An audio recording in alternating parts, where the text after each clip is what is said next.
Para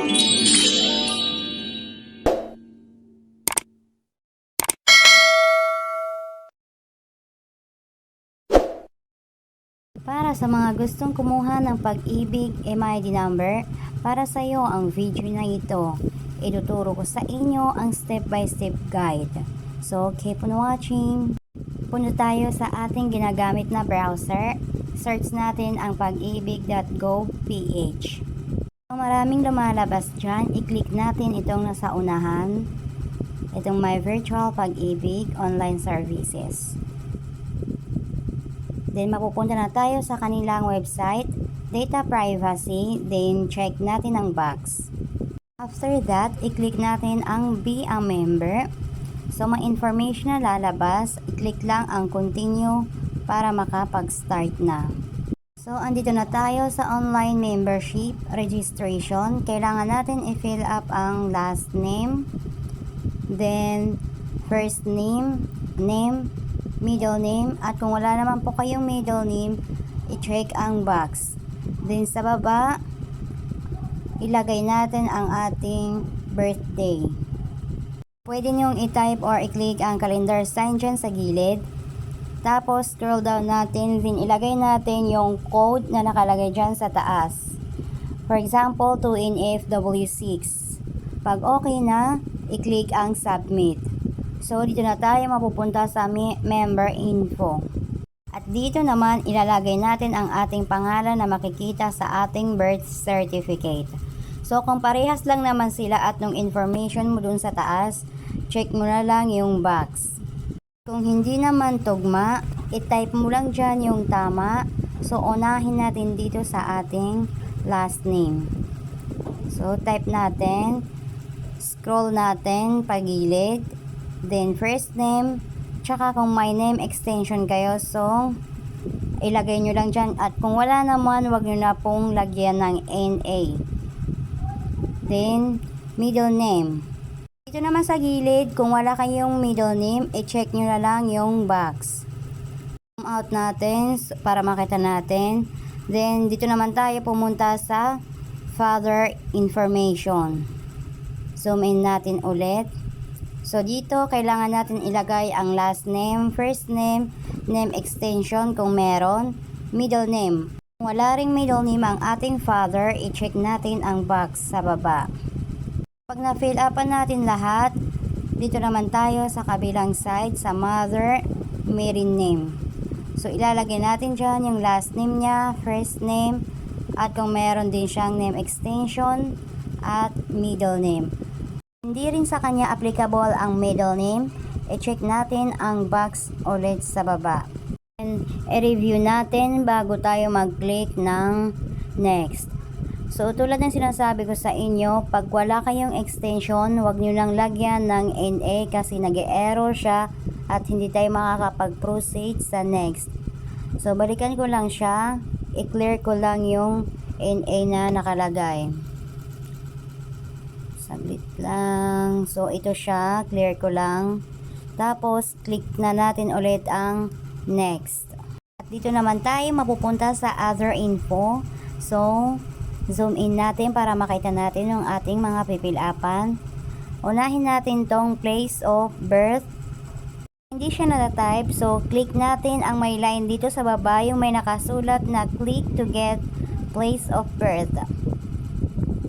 At ito na yung lalabas. I-check natin ang box kung hindi ka naman pinanganak dito sa Philippines.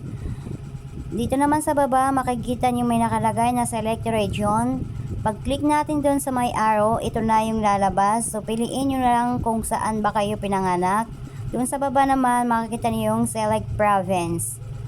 So, click nyo lang, hanapin nyo lang din.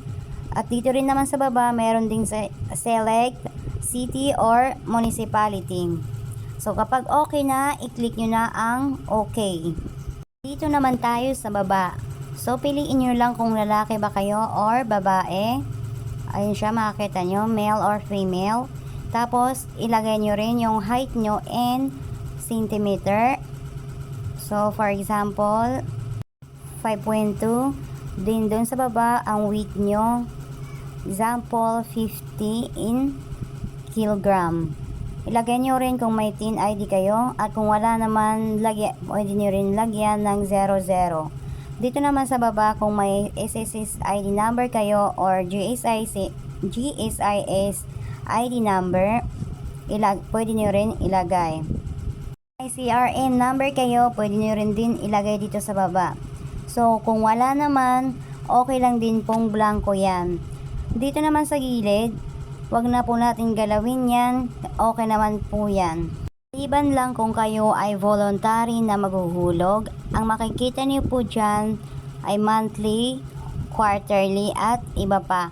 Kayo na po ang magsiset kung kailan nyo gustong maghulog sa inyong pag-ibig number. I-review nyo na lang, kung may mali pwede nyo palitan, at kung okay naman, i-click nyo ang next.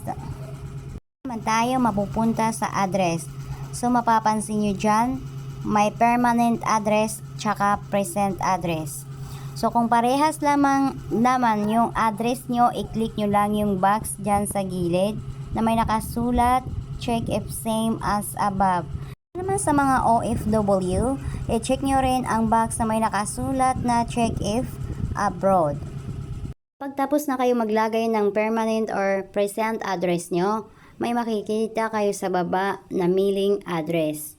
So, pipili na lang kayo dyan kung saan nyo mas preferred, sa present home address, permanent address, or sa employer business address ninyo. So, pili na lang kayo, nasa sa inyo na yan. Pag okay na, i-click nyo na ang next. So, dito naman tayo mapupunta sa contacts. So, dito maglalagay tayo ng ating email address. Kailangan yung active kasi dyan sila magsisend ng update sa ating mga online registration. Click natin ang enter email address dun sa gilid para makapaglagay. So, ilagay natin email address sa taas. Tapos, confirmation dito sa baba. Pagkatapos, ang okay. Natin para makita natin yung mga iba nating fill upan. So, dito naman sa baba, ilalagay natin dito ang cellphone number, area code, at phone number. So, kung anong meron sa atin, kung anong available sa atin, yun ang ilagay natin. So, for example, dito sa cellphone number, ang first na ilalagay natin is the 4th digit. First 4 digit. Then, pagkatapos, dito na sa kabila yung iba. Okay na, i-click na natin ang next. So, dito naman tayo mapupunta sa years. So, dito naman, kung ikaw ay single pa, ilalagay mo dyan yung father, mother mo, at kung meron ka namang anak, asawa, sila rin ang ilalagay mo dyan. So, open natin, i-click ang add heirs. So, ito yung makikita natin dyan. Please enter heirs information, last name, first name, and middle name. So, select relationship kung father, mother, or daughter, son, and husband. Kung okay na, i-save natin. At kung wala ka naman ilalagay, i-click ang next. Dito naman tayo mapupunta sa member category.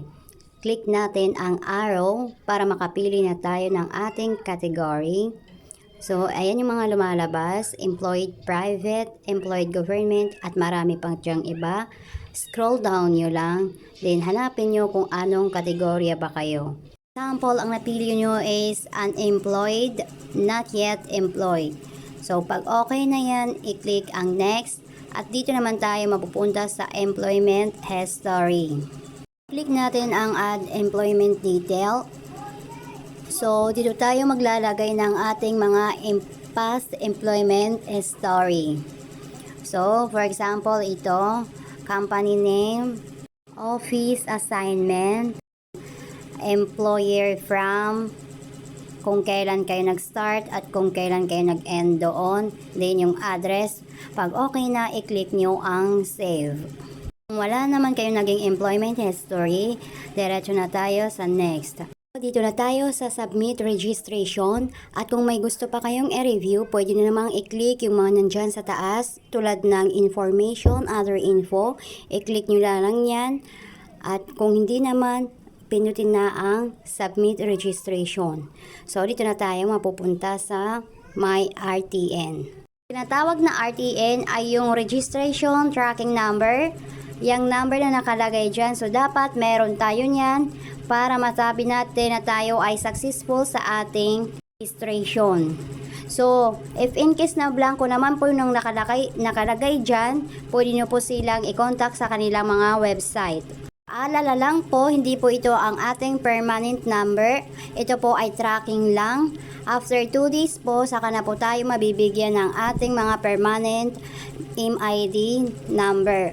So, maghihintay pa tayo ng 2 araw. For example, nag-register ka on Friday, so hindi kasama sa bilang ang Saturday and Sunday. So, mag-start siya sa Monday, Tuesday.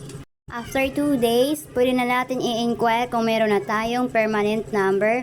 So, pupunta lang tayo ulit sa kanilang website. Then, i-click natin ang MID number inquiry.